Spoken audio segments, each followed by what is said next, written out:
YouTube channel ইটো সিটো বহুতো বাই অংকিতা অঞ্চললৈ স্বাগতম জনাইছোঁ।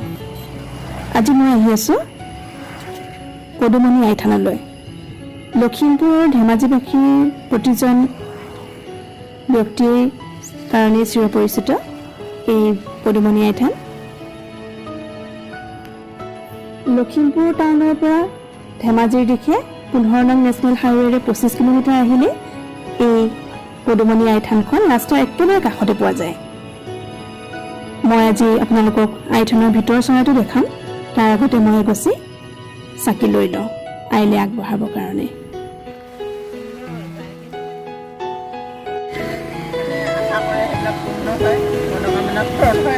কাৰোবাৰ চাকৰিৰ কাৰণে, কাৰোবাৰ সতীয়াৰ কাৰণে, কাৰোবাৰ বেমাৰ কাৰণে, এইবিলাক ভাল কাৰণে মানে সকলোৱে আহে আৰু বেছি হৈছে আৰু।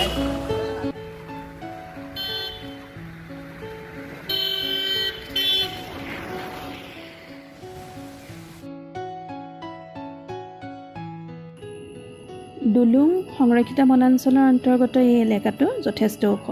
সেইকাৰণে 1950 চনৰ ভূমিকম্পৰ সময়ত হোৱা ভয়ংকৰ বানপানীৰ সময়তো এইখিনি ঠাই ৰক্ষা পৰিছিল।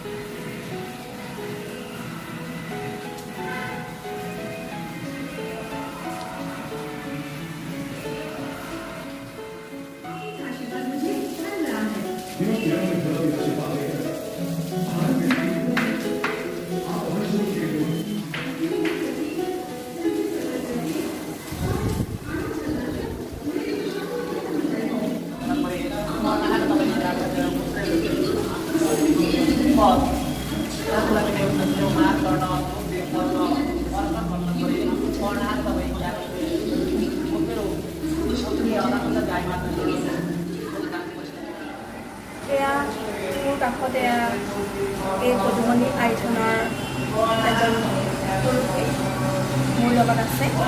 মানুহক চিনাকি কৰাই দিছোঁ আৰু তেওঁৰ পৰা আমি এই মন্দিৰটোৰ বিষয়ে, এই আইথানখনৰ বিষয়ে দুআষাৰ মান শুনিম এতিয়া। আপোনাৰ নামটো? ঠিক আছে, আমি তেওঁৰ লগত এতিয়া কথা পাতিম। আপুনিতো ইয়াতে পূজা-পাৰ্বণ কৰিয়ে আছে।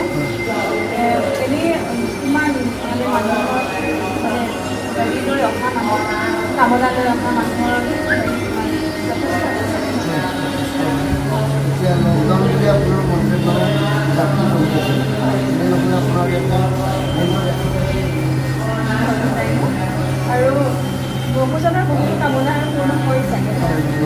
আমিও শুনি আহিছোঁ সৰুৰ পৰাই যে পদুমণি আইথান বুলি ক'লে বেলেগ এটা মনত ভাৱ এটা আহে, খুবেই জাগ্ৰত বুলি আমিও জানো। গতিকে আৰু কওকচোন দুটামান কিমান দিন হ'ল মানে আমাৰ থানখন হেৰি হোৱা স্থাপন হোৱা? 1951। এনেই কোনোবাই সপোনত দেখিছিলেনে? সপোনত দেখা বুলি কোৱা শুনিছোঁ আমি। হয়। তাৰপিছতে প্ৰথম থানখন কাষতেহে আমাৰ এতিয়া থানখন আছে ন? হয়, ভালে আছিলে। তাৰপৰা ইয়াতে আপোনাৰ নতুনকৈ মানে তেনেকৈ বনালে আৰু ঠিক আছে, আহিম আমিও হয়। আকৌ লগ পাম আপোনাক। ঠিক আছে।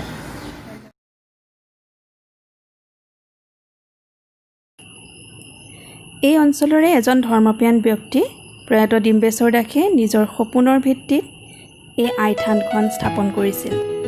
প্ৰয়াত দাসে টকৌপাতৰ এচলীয়া চালি দি মাটিৰে বেদী প্ৰস্তুত কৰি তাত ত্ৰিশূল গুজি এই মহামায়া পদুমণি আইথানখন স্থাপন কৰিছিলে।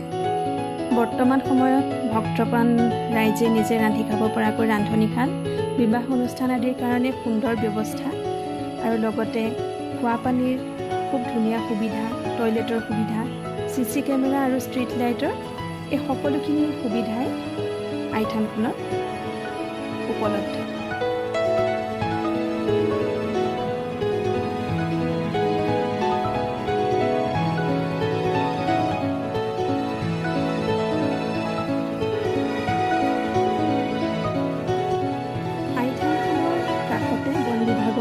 স্থাপিত আৰু পৰিচালিত এখন সুন্দৰ উদ্যান আছে।